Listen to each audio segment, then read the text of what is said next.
ಅಡಿಕೆನೆ ಎಲ್ಲರೂ ತಿಂದು ಬದುಕಕ್ಕಾಗಲ್ಲ. ನಮ್ಗೆ ಆಹಾರ ವಸ್ತುಗಳು ಬೇಕು, ಅಡಿಕೆಗೆ ಬಳಸ್ಕೊಂಡು ಇನ್ನು 1 ಎಕರೆ ಭತ್ತಕ್ಕೆ ಇಟ್ಕೊಂಡು, ಯಾಕಂದ್ರೆ ನಮ್ಗೆ ಊಟ ಮಾಡೋದಕ್ಕೆ ಭತ್ತ ಬೇಕು. ಸರ್, ಇಲ್ಲಿ ನಮ್ಮ ಏರಿಯಾದಲ್ಲಿ ಈಗ ಅಗ್ರಿಕಲ್ಚರಿಗೆ ಹೆಲ್ಪ್ ಆಗಂಗೆ ಯಾವೆಲ್ಲ ಸಸಿಗಳನ್ನ ನಡ್ಬೋದು, ಮತ್ತೆ ಅದರ ಮಧ್ಯ ಇಂಟರ್ ಕ್ರಾಪ್ ಆಗಿ ಯಾವೆಲ್ಲ ಸಸಿಗಳನ್ನ ಜಾಸ್ತಿ ಜನ ಇಲ್ಲಿ ತಗೊಂಡ್ ಹೋಗ್ತಾ ಇದ್ದಾರೆ, ಮಾಡಿದ್ರೆ ಚೆನ್ನಾಗಿರತ್ತೆ? ಈಗ ನಮ್ಮ ಏರಿಯಾದಲ್ಲಿ ಮುಂಡಗೋಡ ತಾಲೂಕಲ್ಲಿ ಹೆಚ್ಚು ಮಳೆ ಆಗ್ತದೆ. ಇಲ್ಲಿ ಮೊದಲಿಂದ ಎಲ್ಲ ಭತ್ತನೇ ಬೆಳೀತಾ ಇದ್ರು. ಇವಾಗ ಗೋವಿನ ಜೋಳಕ್ಕೆ ಮೂವ್ ಆಗ್ತಾ ಇದಾರೆ. ಸೊ ನಾನು ಹೇಳೋದು ಏನಂತ ಹೇಳಿದ್ರೆ, ಒಂದೇ ಕೃಷಿ ಒಂದ್ ತೋಟದಲ್ಲಿ ಒಂದೇ ಕೃಷಿ ಮಾಡೋದಕ್ಕಿಂತ ಅವ್ರ ತೋಟದಲ್ಲಿ ಎಲ್ಲಾ ತರದ ಬೆಳೆಗಳನ್ನು ಬೆಳಿಬೇಕು ಅವರು.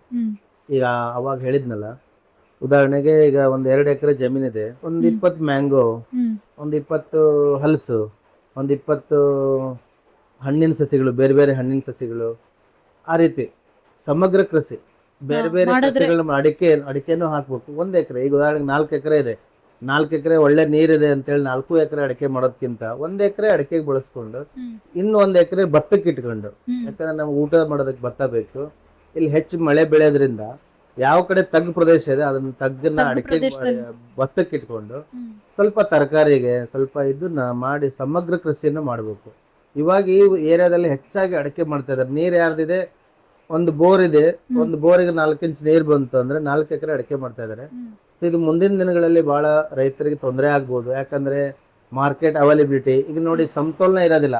ಈಗ ಉದಾಹರಣೆಗೆ ಅಡಿಕೆನೆ ಎಲ್ಲರೂ ತಿಂದು ಬದುಕಕ್ಕಾಗಲ್ಲ. ನಮ್ಗೆ ಆಹಾರ ವಸ್ತುಗಳು ಬೇಕು, ಆಹಾರ ಪದಾರ್ಥಗಳು ಬೇಕು. ಅದಕ್ಕಾಗಿ ನಾವೆಲ್ಲರೂ ಸಮಗ್ರ ಕೃಷಿಗೆ ಹೋದ್ರೆ ಒಬ್ರು ನಮ್ಮಲ್ಲಿ ಬೆಳೆದಂತ ವಸ್ತುಗಳನ್ನ ಅವ್ರು ಕೊಳ್ಳೋದು, ಅವ್ರು ಬೆಳೆದಂತ ನಾವು ವಸ್ತುಗಳು ನಾವು ಕೊಂಡ್ಕೊಂಡು ಮುಂದಿನ ದಿನಗಳಲ್ಲಿ ಯಾವುದೇ ರೀತಿ ಕೊರತೆ ಇರಲ್ಲ ಅನ್ನೋದು, ಆಹಾರದ್ದು ಕೊರತೆನೂ ಇರೋದಿಲ್ಲ, ಈ ಹಣದುಬ್ಬರನು ಬರಲಿ. ಯಾಕಂದ್ರೆ ಈಗ ಉದಾಹರಣೆಗೆ ಅಡಿಕೆ ಜಾಸ್ತಿ ರೇಟ್, ಈಗ ಒಂದೇ ವಸ್ತುವಿನ ಮೇಲೆ ಜಾಸ್ತಿ ರೇಟ್ ಬೆಳೆದದ್ದು. ಈಗ ನೋಡ್ರಿ, ಶುಂಠಿಗೆ ಹೋದ ವರ್ಷ ರೇಟ್ ಕಡಿಮೆ, ಈ ವರ್ಷ ಸ್ವಲ್ಪ ಜಾಸ್ತಿ ರೇಟು. ಒಂದೊಂದ್ಸಲ ಮಾವಿನ ಹಣ್ಣು ಮಾರ್ಕೆಟಲ್ಲಿ ಮಾರಾಟಕ್ಕೆ ಆಗೋದಿಲ್ಲ, ಆ ತರ ಆಗುವಂಥದ್ದು.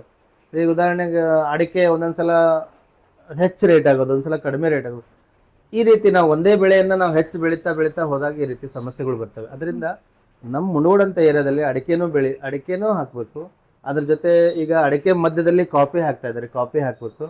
ಸೊ ನಾ ಏನಂದ್ರೆ ಎಲ್ಲಾನು ಒಂದೇ ಕ್ರಾಪ್ ಅನ್ನು ಮಾಡ್ಬೇಡ್ರಿ, ಅದರಲ್ಲಿ ಬೇರೆ ಬೇರೆ ಕ್ರಾಪ್ಗಳನ್ನ ಮಾಡ್ರಿ ಅಂತ ನಾನು ಹೇಳೋದು ಈ ಸಂದರ್ಭದಲ್ಲಿ. ಸರ್, ನಿಮ್ಗೆ ಇವಾಗ ವೆಜಿಟೇಬಲ್ ಪ್ಲಾಂಟ್ಸ್ ಸಿಗತ್ತಾ? ನಿಮ್ಗೆ ಮಾರಾಟ ಕೊಡ್ತಾ ಇದೀರಾ? ಇಲ್ಲ, ವೆಜಿಟೇಬಲ್ ನಾವು ಹೆಚ್ಚಿನ ಆರ್ಡರ್ ಇರೋರಿಗೆ ಮಾತ್ರ ತರಿಸಿ ಕೊಡ್ತಾ ಇದೀವಿ.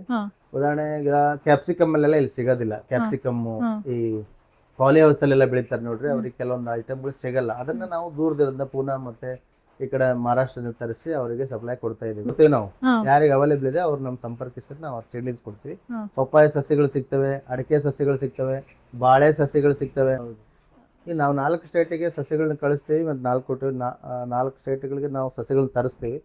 ನಮ್ದು ಲಾಸ್ಟ್ ಇಯರ್ ನಮ್ದು ಒಂದು 5 ಕೋಟಿ ರೂಪಾಯಿ ಬಿಸ್ನೆಸ್ ಮಾಡಿದೀವಿ ನಾವು. ಸೊ ಈ ತರ ಬಿಸ್ನೆಸ್ ಅಲ್ಲಿ ಏನು ಸಮಸ್ಯೆ ಇಲ್ಲ. ನಾವು ಕಡಿಮೆ ಮಾರ್ಜಿನ್ ಅಲ್ಲಿ ಹೆಚ್ಚು ಸಸ್ಯಗಳನ್ನ ಕೊಟ್ಟಾಗ ನಮ್ಗೆ ಹೆಚ್ಚು ಅರ್ನಿಂಗ್ ತಾನೇ ಬಂದಿರ್ತದೆ. ಇದರಲ್ಲಿ ನಾವು ಮಾಡ್ತಾ ಇದೀವಿ. ಅದಕ್ಕೆ ನೀವು ಮನೆ ಜನ ಎಷ್ಟು ಜನ ಹ್ಯಾಂಡಲ್ ಮಾಡ್ತಿದ್ದೀರಾ? ಎಲ್ಲ ನಮ್ಮ ಮನೆಯವರು ಎಲ್ಲರೂ ನಮ್ ಸಪೋರ್ಟ್ ಮಾಡ್ತಾರೆ. ಇವನ್ ನಮ್ಮ ತಾಯಿ ಕೂಡ ನಮ್ಗೆ ಅಡಿಗೆ ಮಾಡಿ ಬೇಗ ಕೊಟ್ಟಾಗ ನಾವು ಬೇಗ ಬರೋದಕ್ಕೆ ನಮ್ ಕೆಲಸ ಸಪೋರ್ಟ್ ಮಾಡೋದಕ್ಕೆ ಆಗ್ತಾ ಇದೆ. ಅದೇ ರೀತಿ ನಮ್ಮ ಮೇಡಮ್ ಕೂಡ, ನಮ್ಮ ಮನೆಯವರು ಕೂಡ, ಅವರು ಕೂಡ ತುಂಬಾ ಸಪೋರ್ಟಿವ್ ಆಗಿ ಕೆಲಸ ಮಾಡ್ತಾರೆ. ನನ್ನ ಮಗನೂ ಕೂಡ ಇದನ್ನೇ, ಅನ್ಫಾರ್ಚುನೇಟ್ಲಿ ಇದೇ ಫೀಲ್ಡ್ ಓದಿದಾನ ಅವನು. ಸೊ ಹಾಗಾಗಿ ಅದು ಕೂಡ ನಮ್ಗೊಂದು ಅನುಕೂಲ ಆಗಿದೆ. ಸೊ ನನ್ನ ಫ್ಯಾಮಿಲಿ ಎಲ್ಲ ಎಂಟೈರ್ ಫ್ಯಾಮಿಲಿ ನಮ್ಗೆ ಸಪೋರ್ಟ್ ಮಾಡ್ತಾರೆ. ಎಲ್ಲರೂ ಇದರಲ್ಲಿ ನಾವು ಪಂಡಿತರಾಗಿದ್ದೀವಿ ಈಗ, ಕೃಷಿ ಪಂಡಿತ. Thank you sir.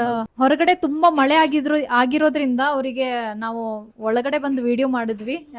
ಸಹಕಾರ ಕೊಟ್ಟಂತ ನಿಮ್ಗೆ ಧನ್ಯವಾದಗಳು ಸರ್. ತುಂಬಾ ಚೆನ್ನಾಗಿ ನಮ್ಗೆ ತಿಳಿಸ್ಕೊಟ್ರಿ ಹೇಗೆ ನರ್ಸರಿನ ಮ್ಯಾನೇಜ್ ಮಾಡೋದು ಮತ್ತೆ ಗಿಡಗಳನ್ನ ಬೆಳೆಸೋದಂತ.